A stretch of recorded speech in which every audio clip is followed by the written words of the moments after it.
Hello बच्चों, कैसे हैं आप लोग? बढ़िया एकदम। तो मैं इस यादव आज लेके आ गया हूँ क्लास 12 का फिजिक्स। और आज हम लोग पढ़ेंगे रे ऑप्टिक्स का लेक्चर नंबर 25। और ये है प्रिज्म का पार्ट 2। इससे पहले प्रिज्म का पार्ट 1 नहीं देखे हैं तो डिस्क्रिप्शन में लिखा, जाकर देख कर आइए, क्योंकि उसकी भी आवश्यकता इसमें होगी। तो चलिए हम लोग पढ़ने वाले हैं प्रिज्म का पार्ट 2। ठीक है, स्टार्ट करते हैं। पढ़ने वाले हैं there are 5 condition of refraction due to, यानी प्रिज्म से जब रिफ्रैक्शन होता है, प्रिज्म में जब आपतित किरण आती है, इंसिडेंट आती है, तो आने के बाद क्या होता है? रिफ्रैक्शन होता है ना। तो रिफ्रैक्शन होने के बाद क्या क्या कंडीशन है? तो कितने कंडीशन है? 5 कंडीशन। कितने कंडीशन पढ़ेंगे हम लोग? तो उसी 5 कंडीशन पढ़ने वाले हैं कि भाई जब प्रिज्म से अपवर्तन होता है, प्रिज्म से क्या होता है? अपवर्तन होता है, तो उसके कितने कंडीशन बनते हैं, क्या क्या स्थिति होती है, क्या कहाँ जाता है, मतलब वो जो प्रकाश की किरण है, निर्गत किरण, वो कहाँ जाती है, इमरजेंसी रे कहाँ जाती है। ठीक है, शुरू किया जाए। तो सबसे पहले क्या है? Grazing angle of incidence. Grazing angle of incidence, या सीधे बोलिए ग्राजिंग एंगल। क्या बोलिए? Grazing angle. क्या बोलिए? सिर्फ बस बोल सकते हैं, कोई दिक्कत? शुरू किया जाए। होता क्या? जब इंसिडेंट रे, प्रिज्म जानते हैं ना, इंसिडेंट रे जाती है, एक बार अपवर्तन होता है, दोबारा फिर अपवर्तन होता है, तो जब अपवर्तन के बाद मुड़ती है तो उसे क्या कहते हैं? इमरजेंस रे। तो इंसिडेंट रे जब कितना डिग्री हो, एंगल ऑफ इंसिडेंट रे जाएगी, एंगल ऑफ इंसिडेंस कितना होना चाहिए? 90 डिग्री। एंगल ऑफ इंसिडेंस कितना होना चाहिए? 90 डिग्री होना चाहिए। तो उसी एंगल को क्या कहते हैं? ग्राजिंग एंगल। क्या कहते हैं? कोई दिक्कत? नॉर्मल से 90 डिग्री होना चाहिए। हाँ, नॉर्मल से 90 डिग्री होना चाहिए।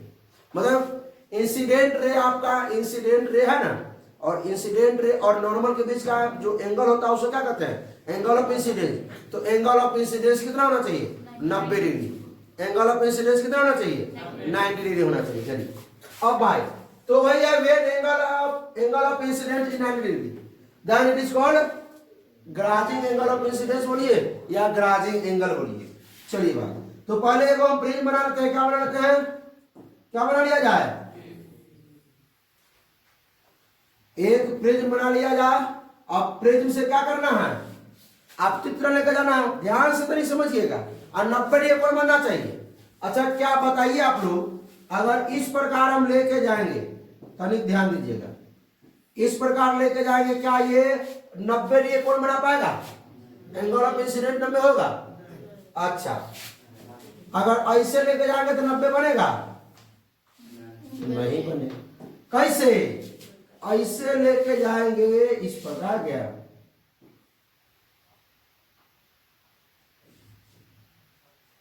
इस पे किरण को लेके जाएंगे, ठीक है, तो 90 डिग्री कोण बन जाएगा। कितने कोण बन जाएगा?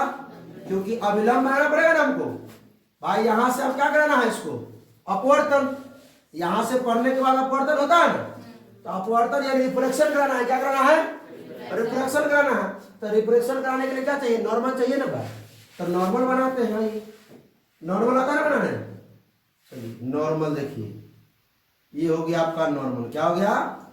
तो नॉर्मल जब ये देखिए इसी पर ना, तो नॉर्मल जब किसी पे पड़ता है, मान लीजिए किसी भी रेखा पर जो नॉर्मल पड़ता है, नॉर्मल मतलब परपेंडिकुलर, लंबवत पड़ता है कोई भी किरण, तो क्या होता है? ये 90 बनता है ना। कल भी पढ़ा है इसके बारे में। तो इसका जो एंगल हो गया वो कितना डिग्री हो गया? कितना हो गया? 90। एंगल ऑफ इंसिडेंस कितना हो गया? 90। वो दिक्कत यहां से कराइए अपवर्तन। आइए, यहां से आप क्या करा लीजिए? अपवर्तन करा लीजिए।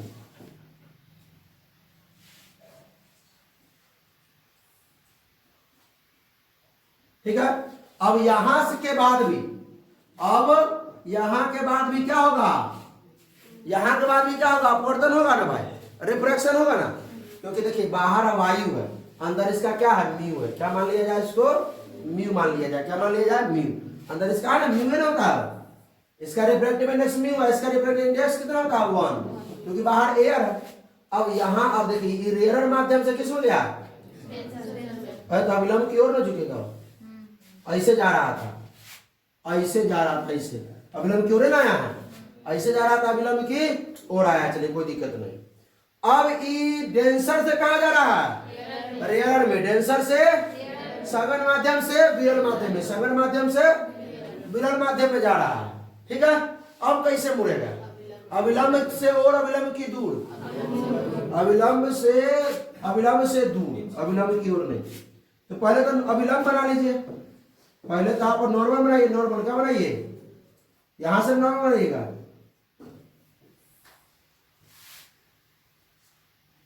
ये हो गया इसका नॉर्मल। उतना लेके नहीं जाना चाहिए क्या? चलिए कोई दिक्कत नहीं। अब इससे क्या होगा? दूर होगा। इससे क्या होगा? दूर करा देते हैं। चलिए कोई दिक्कत आया समझ में? तो ये हो गया आपका क्या, ये क्या हो गया? ग्राजिंग एंगल। क्या बना ये? कोई दिक्कत? बात समझ में आया? इतना चीज क्लियर हुआ? बढ़ा जा आगे। चलिए अब क्या पढ़ना है? Grazing angle of emergence. Grazing angle of emergence. तो यहां क्या होना चाहिए? यहां पर क्या? इमरजेंस का एंगल, एंगल ऑफ इमरजेंस कितना? 90 डिग्री। एंगल ऑफ इमरजेंस कितना होना चाहिए? 90 डिग्री। आइए बना लेते हैं सटाक से। एक प्रिज्म हो गया। यहां से हम क्या करेंगे? एक रेखा को लेके चलेंगे, ठीक है। लेके गए यहां से, सुनिए, उसके बाद यहां से फिर होगा, यहां नॉर्मल आएगा। क्या आएगा? ये नॉर्मल हो गया। अब देखिए, ये देखिए, ये कौन सा मीडियम है? बाहर। अरे मीडियम, विरल माध्यम है। कौन सा माध्यम है? विरल माध्यम है। अब विरल माध्यम से किसमें जा रहा है? सघन माध्यम में। ये ग्लास है, एक प्रकार का ग्लास है ना, ये ग्लास ही ना। तो अविलंब की ओर मुड़ेगा। क्या होगा? अविलंब की ओर मोड़ते हैं इसको, अविलंब की ओर मोड़ते हैं इसको। चलिए अविलंब की ओर। अब यहां से भी क्या होगा? रिफ्रैक्शन होगा। यहां से भी क्या होगा? इसके लिए भी नॉर्मल बनाना पड़ेगा। क्या बनाना पड़ेगा? नॉर्मल बनाइए। ये क्या बनाइए? ठीक है। इस बार जो है, अब जो किरण होगी वो कहां जाएगी मालूम है? कहां? इस पथ पे। किस पथ पे? इसी पथ पे। अब ई हो गया कितना degree? 90 degree. Angle of emergence कितना हो गया? 90 हो गया। इसी को हम क्या कहेंगे? क्या कहेंगे? ग्राजिंग एंगल ऑफ इमरजेंस, ठीक है। कोई दिक्कत? बढ़ा जाए। इमरजेंस, इमरजेंस में ई होगा। चलिए आगे आइए। अब कंडीशन फॉर नो इमरजेंस। और इमरजेंस नहीं होगा। इमरजेंस अगर नहीं होगा तो क्या होगा? मान लीजिए अपवर्तन होगा ही नहीं, इमरजेंस होगा ही नहीं ना, तो मुड़ेगा तो जरूर है, अपवर्तन तो होना ही है। इमरजेंस मतलब बाहर नहीं जाएगा। बाहर नहीं जाएगा तो क्या होगा बताइए? बाहर नहीं जाएगा तो कहां जाएगा?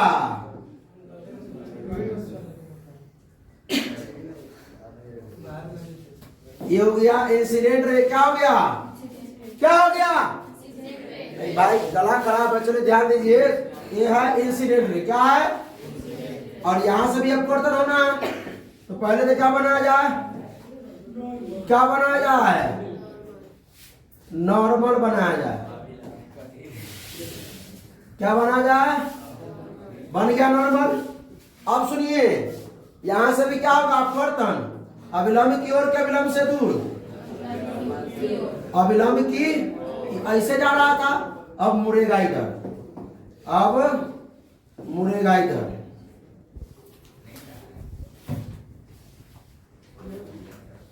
जा रहा था किधर? देखिए ये देखिए, ये इधर जा रहा था ना, अब इधर मुड़ा नहीं। चलिए अब तो नहीं सुनिए, कहानी खत्म है तो क्या ध्यान। अब ये बाहर नहीं जाएगा तो क्या होगा बताइए? आप लोग बताइए भाई क्या होगा? सर बाहर नहीं जाएगा तो क्या होगा? अंदर ही, मतलब टोटल इंटरनल रिफ्लेक्शन, मतलब टोटल इंटरनल रिफ्लेक्शन होगा। क्या होगा?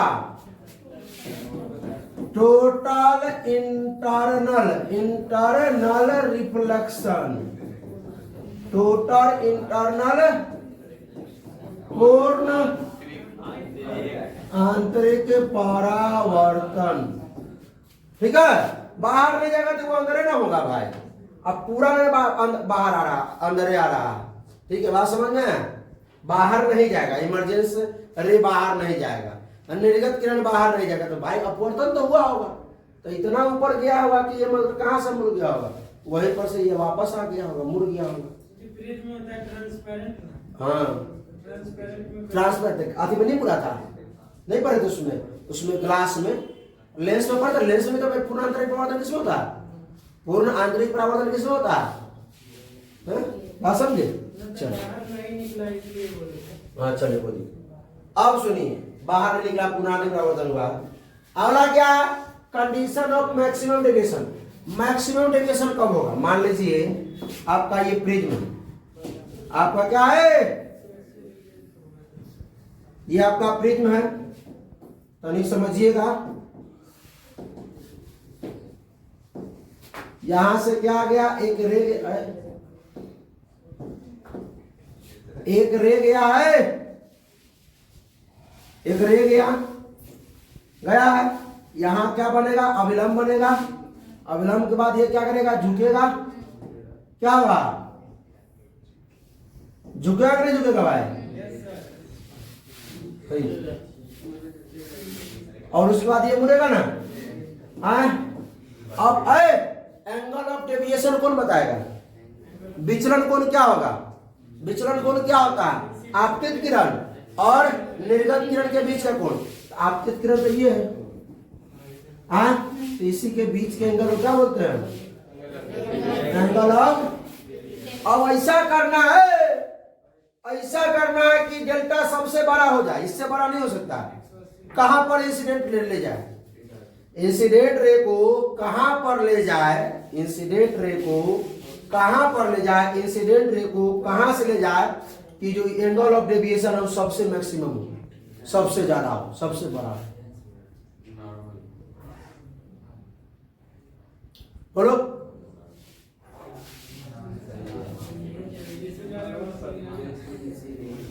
जाओ रे बेवकूफ सब कहेंगे, झामलाल सब।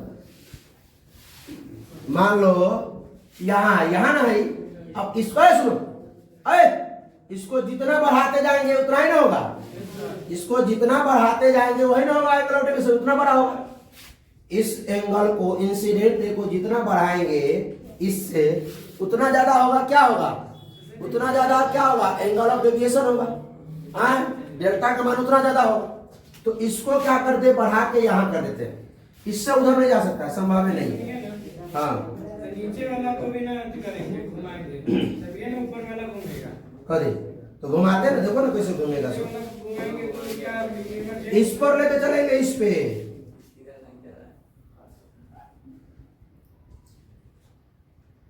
पे लेके चलेंगे। ठीक है, अब ये मुड़ेगा यहां से। ये हुआ आपका इंसिडेंट रे। क्या हो गया? इंसिडेंट रे हो गया। क्या हो गया? Incident ray. नॉर्मल बना लीजिए। क्या बना लीजिए? नॉर्मल। नॉर्मल बन जाएगा। नॉर्मल बन गया, कोई दिक्कत इसमें नहीं।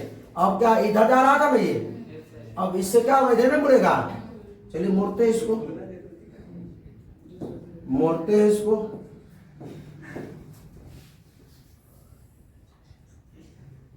कोई दिक्कत? मुड़ा बाहर कैसे निकल जाएगा? डायरेक्ट यहां रहा, यहां से बाहर निकलेगा। अरे यहां से ही बाहर निकलेगा ना भाई, तो उसके लिए क्या चाहिए? नॉर्मल चाहिए ना। ये नॉर्मल, ये बाहर जा रहा है ना, ये कहां जा रहा है? बाहर। डेंसर से रेयर में अविलंब की, अविलंब से दूर, अविलंब से दूर। ऐसे जा रहा था ना, ऐसे अविलंब से दूर हटा। अब बताइए इसका एंगल। अब ध्यान दीजिए, कहां जा रहा था? तरीका बताइएगा। ये जा रहा था इससे।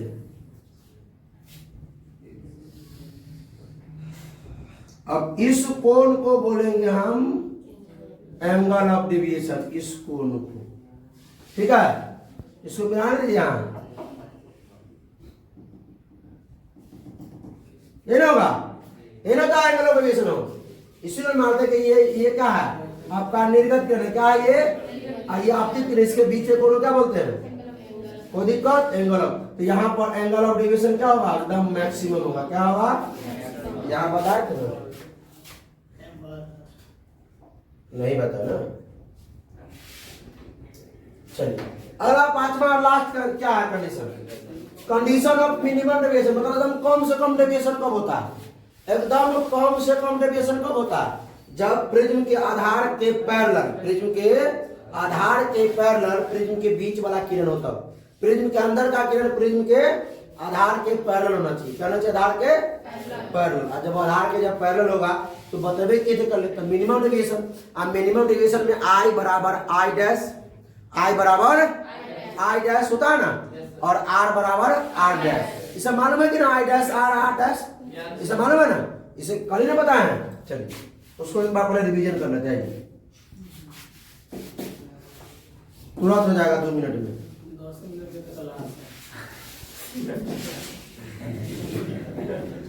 अरे ये क्या है, सुनो, इंसिडेंट रे, क्या है ये इंसिडेंट रे, ये क्या हो गया, नॉर्मल। उसका यहां से क्या आना, फिर अपवर्तन, फिर यहां पर क्या देंगे, नॉर्मल, नॉर्मल, फिर यहां से क्या होगा,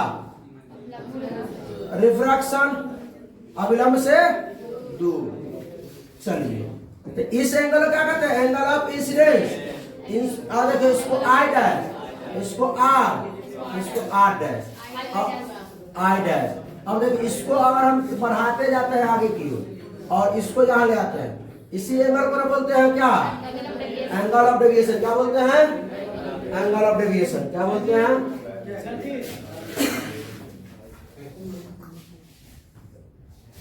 एंगल ऑफ डेविएशन। हाँ बोलिए sir ji. Angle of deviation ज्यादा से ज्यादा 98 डिग्री नहीं बनेगा कभी, एंगल ऑफ डेविएशन, हालांकि परपेंडिकुलर है ना ये, एंगल ऑफ डेविएशन क्या बोल, 98 डिग्री नहीं बनेगा, नहीं ऐसा नहीं, 90 बनता देखिए ना, अपवर्तन होते अंदर, अब पूर्णांतरिक परावर्तन हो गया है। हाँ चलिए कोई दिक्कत नहीं। अब आया बढ़ो, इसको देखिए यहां मिला दिए। अब ये कौन किरण, ये आपतित किरण, ये निर्गत किरण, ये इंसिडेंट रे, इमरजेंस रे, इसके बीच के एंगल को क्या बोलते हैं, एंगल ऑफ डेविएशन। ठीक है, तो वही बात, अब ये जो बीच का एंगल है, सुनो, ये बीच का एंगल इसके समांतर है ना, पैरेलल है ना, तो ये मिनिमम डेविएशन होगा, सबसे कम डेविएशन यही होगा, सबसे कम डेविएशन एंगल ऑफ डेविएशन इसी का होगा।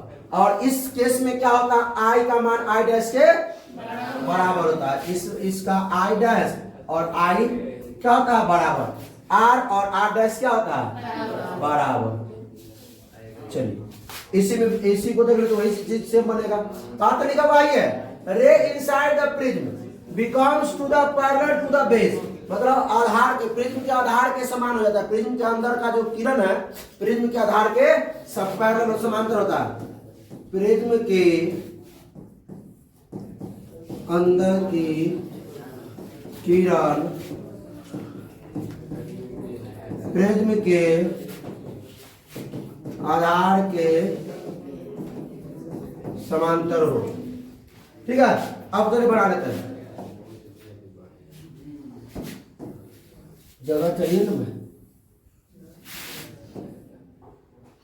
चले भाई देखिए, देखिए बोरिंग थोड़ा है लेकिन भाई 1 नंबर तो पूछता है, इसमें से पढ़ना जरूरी है। अब लगता है तुम लोगों को उतना एनर्जी वाला ही नहीं है टॉपिक, लेकिन समझ रहे ना बात को।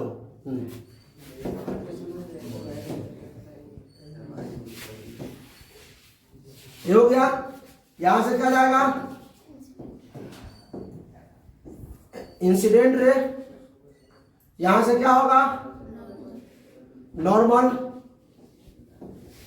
क्या पड़ेगा, नॉर्मल।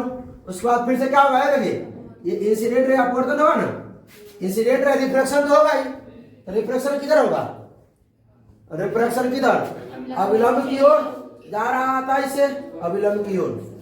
चलिए अभिलंब की ओर देते हैं इसको। ये भी ध्यान रखना है, दोनों क्या होना चाहिए, पैरेलल। ये आधार और ये क्या होना चाहिए, पैरेलल। फिर से अब क्या, फिर से बाहर निकलेगा तो क्या होगा, अपवर्तन होगा। फिर से बाहर निकलेगा क्या होगा, अपवर्तन। तो फिर से क्या करें, इसको मोड़ते हैं, नॉर्मल पर ले देते हैं। ये क्या है, नॉर्मल है, क्या है, नॉर्मल है। अब क्या होगा, यहां से विलंब से दूर के विलंब की ओर, क्योंकि भाई अब किससे, डेंसर से रहने में, ये क्या है, कांच है, क्या है, कांच का प्रिज्म है, ठीक है। तो डेंसर से किसमें जा रहा है, दूर जाएगा ना इससे, ये चलिए कोई दिक्कत। ये है आई डैश, ये है आई, ये है आर, आर डैश। अब तरीके करो, आप एंगल ऑफ डेविएशन ही मालूम कर लेते हैं, लेकिन हौच पच हो जाता है, क्यों, ये ऐसे जा रहा था ना ये, हाँ, और ये ऐसे था, ठीक है। ये एंगल को, ये वाला एंगल को क्या बोलते हैं, एंगल ऑफ डेविएशन।